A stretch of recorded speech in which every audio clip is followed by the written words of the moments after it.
નમસ્કાર દર્શક મિત્રો, આપ નિહાળી રહ્યા છો સાઈ ગ્રુપ મીડિયા હાઉસ દ્વારા સંચાલિત ઝટપટ ન્યૂઝ। સોશિયલ મીડિયા ઉપર મોહમ્મદ બિલાલ બની છેતરપિંડી કરનાર રાજસ્થાનના લોકેશને આખરે ઝડપી પડાયો। જલાલપુર તાલુકાની શિક્ષિકા સાથે 2.12 લાખની એણે ઠગાઈ આચરી હતી। સોશિયલ મીડિયા ઉપર ધાર્મિક વિધિના નામે છેતરપિંડી કરતી ટોળકીઓ સક્રિય થઈ છે, ત્યારે મરોલી પોલીસે ટેકનિકલ એનાલિસિસના આધારે રાજસ્થાનથી એક એવા ઠગને ઝડપી પાડ્યો છે કે જેણે મુસ્લિમ નામ ધારણ કરી જલાલપુરની એક શિક્ષિકાને લાખોનો ચૂનો લગાવ્યો હતો। જલાલપુર તાલુકાની એક મુસ્લિમ શિક્ષિકાને લગ્ન માટે પસંદ પાત્ર મેળવવામાં મુશ્કેલી પડતી હતી। આ દરમિયાન તેણે ઇન્સ્ટાગ્રામ ઉપર મેરેજ પ્રોબ્લેમ સોલ્યુશન નામની આઈડી પર સંપર્ક કર્યો હતો। આ આઈડી ચલાવનાર શખ્સ પોતે પોતાનું નામ મોહમ્મદ બિલાલ હોવાનું જણાવી રહ્યો હતો। તેણે શિક્ષિકાને વિશ્વાસમાં લીધી કે લગ્ન માટે છોકરાના પરિજનો રાજી નથી તો ધાર્મિક વિધિ અને હાજી પાસે દુઆ કરાવી પડશે।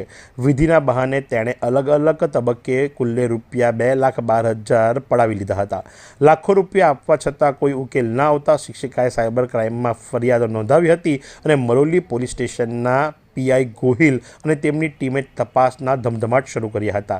ટેકનિકલ એનાલિસિસ અને બેંક ખાતાની વિગતો તપાસતા જાણવા મળ્યું કે આ ગુનો માસ્ટર માઇન્ડ આચરનાર જે ખરો એ રાજસ્થાની છે અને રાજસ્થાનમાં છે। પોલીસે રાજસ્થાનથી લોકેશ ઉર્ફે લક્કી પંકજ ભારતી કે માત્ર 21 વર્ષીય છે તેની અટકાયત કરી છે।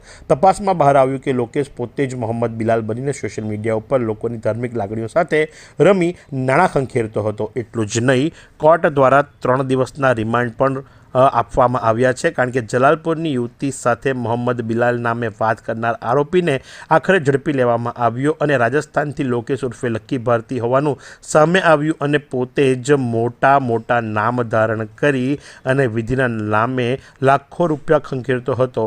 હાલ કોર્ટે 3 દિવસના તપાસ રિમાન્ડ મંજૂર કર્યા છે અને વધુ તપાસ જે ખરા એ RS ગોહિલ પીઆઈ મોરલી કરી રહ્યા છે। તો આજ પ્રમાણે આવા અવનવા સમાચારો માટે આપ નિહાળતા રહો ઝટપટ ન્યૂઝ।